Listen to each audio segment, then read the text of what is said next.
What is going on, guys? It's AJ back with another reaction video. Today we're going to be reacting to the top 10 most valuable Pawn Stars items. I'll be careful when I say that, Pawn Stars items. Yeah, we're gonna get right into it. I like Pawn Stars, so we're going to see. I've probably seen a few of these already, but we're going to get right into it. Now that's a lot of dough. Welcome to Watch Mojo, and today we're counting down our picks for the top 10 most expensive Pawn Stars items. It sold for $80,000. I think that's a fair price. For this list, we're taking a look at the most expensive items owned, bought, sold, or valued on the hit History Channel show Pawn Stars. Number 10, 1932 Lincoln Roadster, $95,000. This should be interesting.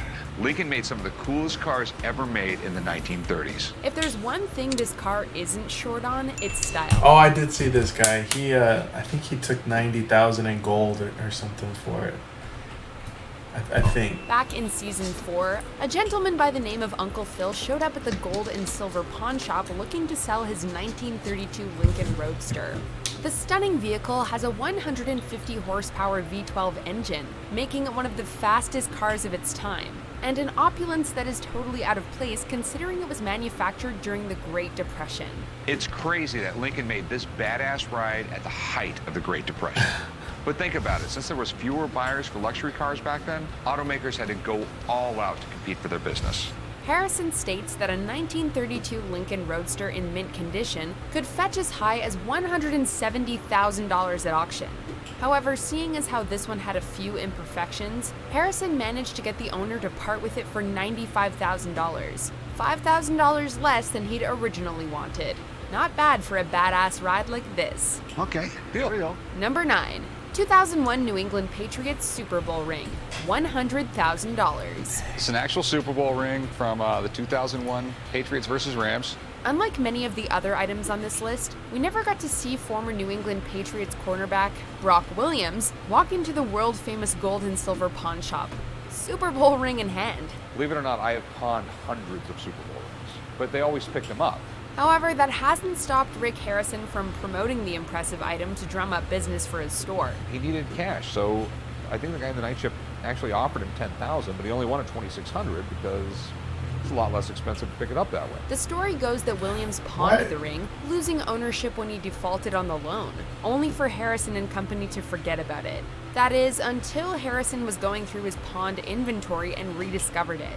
The ring has a mind-boggling 143 diamonds and is made from 14-karat white gold, placing its value at roughly $25,000. However, due to Harrison's affinity for the ring and its sports legend background, it currently has a price tag of $100,000. I put the ridiculous price of $100,000 on it, which is way too much money, but someone wants to give me that. I'll actually sell it. I think I'd sell it for probably around 60. Number 8, 200 pounds of silver. So he doesn't want to get rid of it. That's why he's put it at $100,000. That's crazy. $111,000. Growing up, my dad always taught me to invest, and so I'm here today to cash in on that investment. Back in season 6, a customer walked into the Harrison boys pawn shop lugging a trolley loaded with what he described as a whole lot of silver.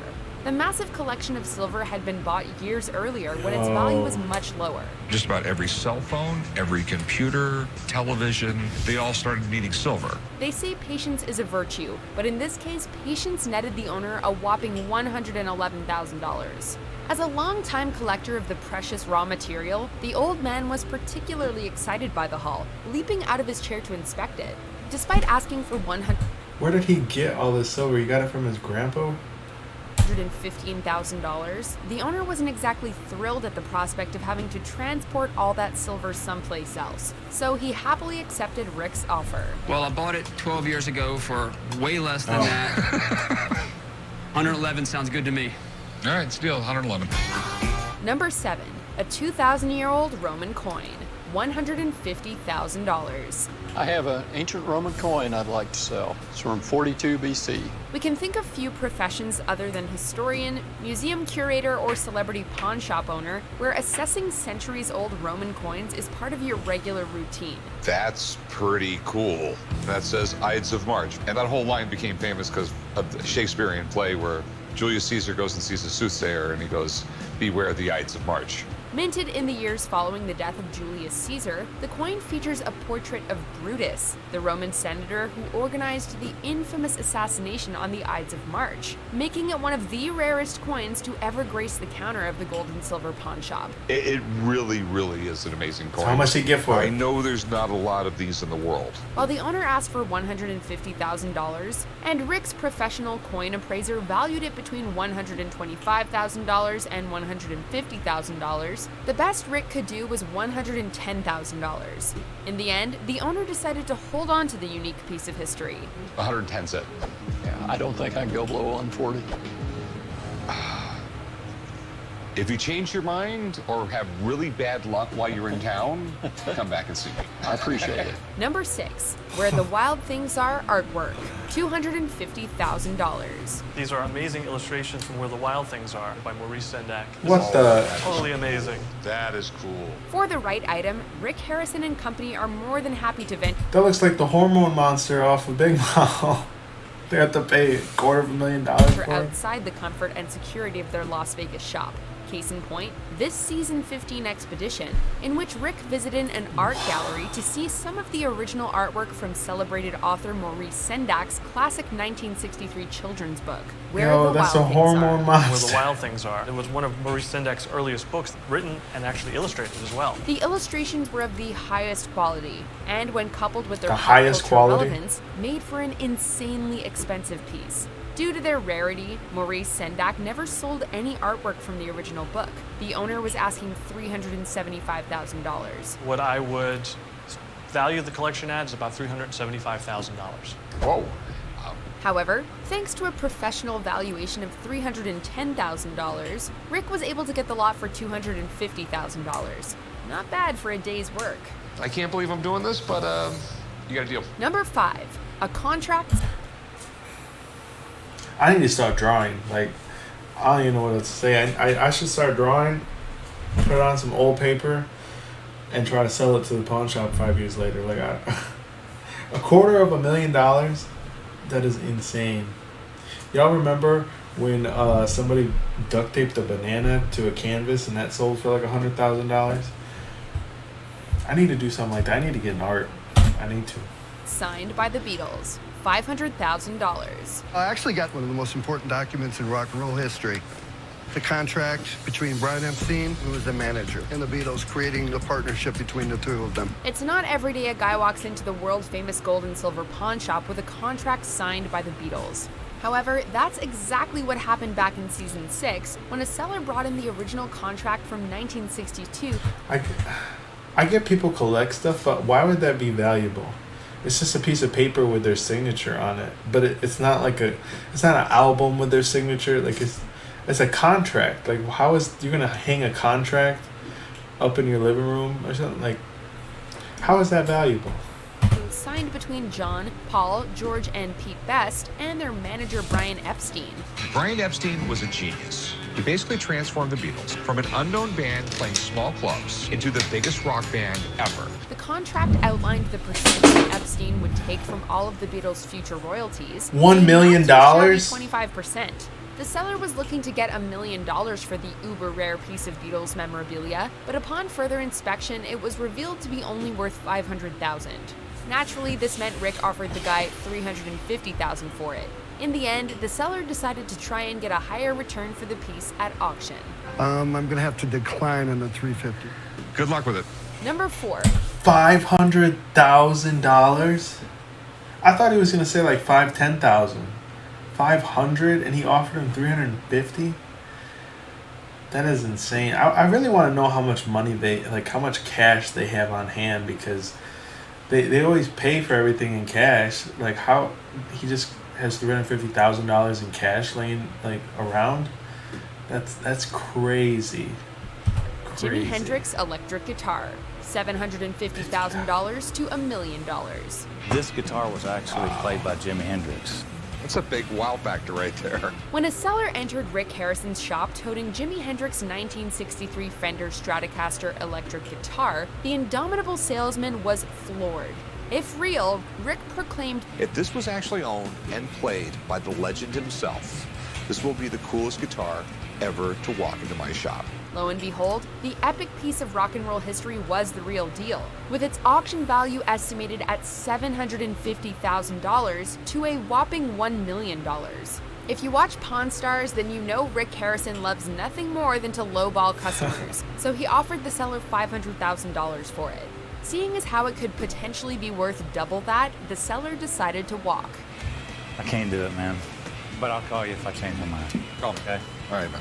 Number 3, He a was hurt. 45-foot-tall dinosaur robot, $1 million. The hell is this thing? This is Robosaurus.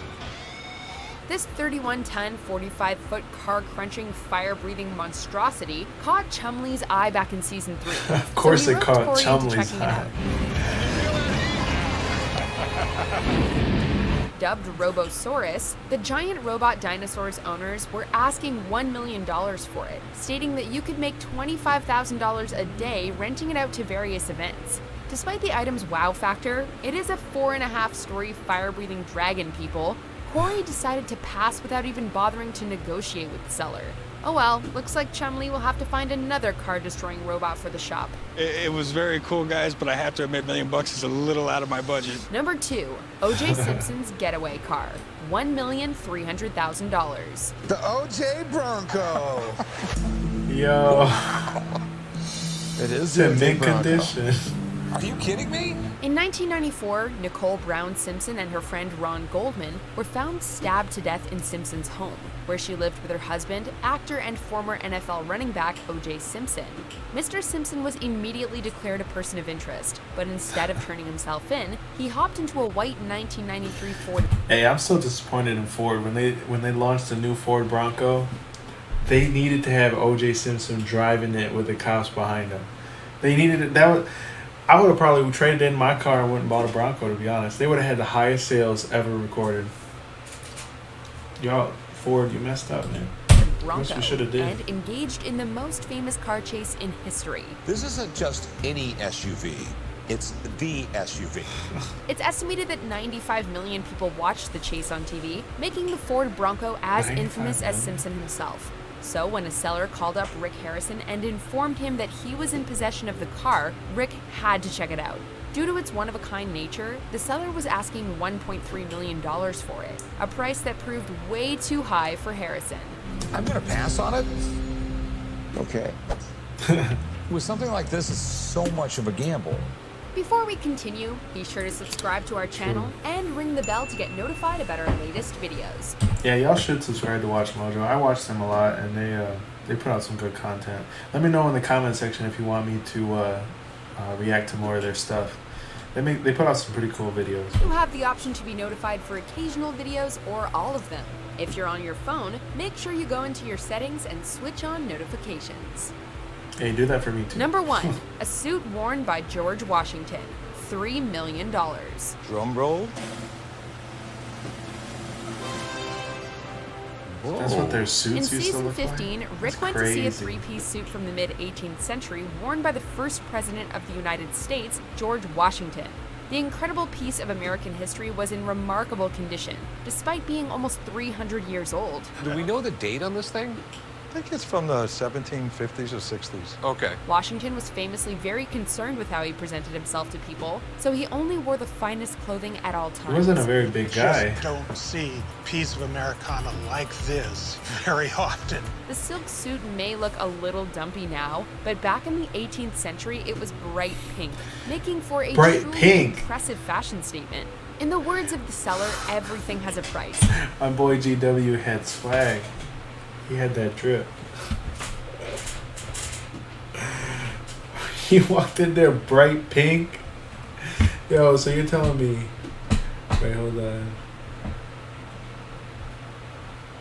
You're telling me...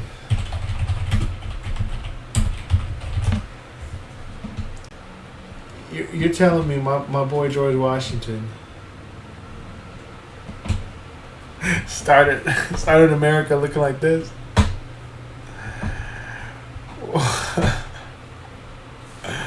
Wow. And this item You learn was a something new cool every day. $3 million. I wouldn't sell for less than $3 million.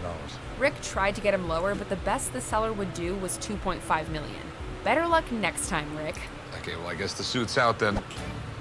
Do you agree with our picks? Check out this other recent clip from Watch Mojo, and be sure to subscribe and...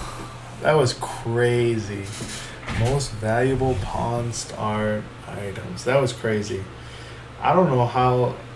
I should have been keeping track, but I think he didn't make very many deals. They were just too expensive. Like, but the fact that he was able to offer like hundreds of thousands of dollars is crazy to me. How can you just have that much cash in your shop like that? That's insanity. But yeah, that'll do it for this reaction video. Let me know what you thought in the comments. Let me know in the comments what you want me to react to next. Hit that like button. Matter of fact, smash that like button. And subscribe. Hit that bell notification so you're notified every single time I drop a video. Alright, until next time. Peace.